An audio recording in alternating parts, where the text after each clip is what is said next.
Hi friends, എല്ലാവർക്കും എൻ്റെ YouTube ചാനലിലേക്ക് സ്വാഗതം. അപ്പം നമുക്കിന്ന് നല്ല സിമ്പിളായിട്ട് ഒരു ഡൂഡിൽ ആർട്ട് ചെയ്ത് നോക്കിയാലോ. ഞാൻ ഈ വീഡിയോയിൽ കാണിച്ചിരിക്കുന്ന പോലെ തന്നെ വരച്ചെടുത്തിട്ട് ഓരോ കോളത്തിലും നമുക്ക് ഇഷ്ടമുള്ള കളർ കൊടുക്കാം കേട്ടോ. ഞാനിവിടെ യെല്ലോയും ബ്രൗണും ആണ് യൂസ് ചെയ്യുന്നത്.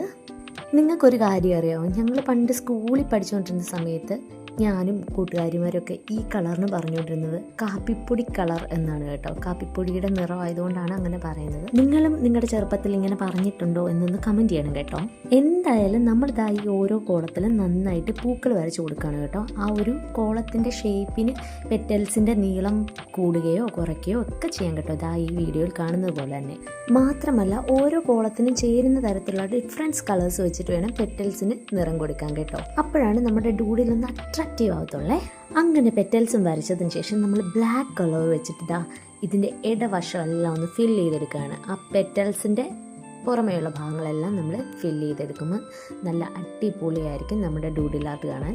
നിങ്ങൾക്ക് ഈ ഡൂഡിൽ ആർട്ട് ഇഷ്ടപ്പെടുകയാണെന്നുണ്ടെങ്കിൽ തീർച്ചയായും കമൻറ്റ് ചെയ്യണം. അതുപോലെ തന്നെ ഇതൊന്ന് വരച്ചും കൂടി നോക്കണം കേട്ടോ. അപ്പം നിങ്ങൾക്ക് ഈ വീഡിയോ ഇഷ്ടപ്പെടുകയാണെന്നുണ്ടെങ്കിൽ എൻ്റെ ചാനൽ ഒന്ന് സബ്സ്ക്രൈബ് ചെയ്ത് ഈ വീഡിയോ ഒന്ന് ലൈക്ക് ചെയ്ത് എന്നെ സപ്പോർട്ട് ചെയ്യാൻ മറക്കരുത്. അപ്പോൾ അടുത്ത ഡൂഡിലുമായിട്ട് വീണ്ടും കാണും വരെ ബൈ.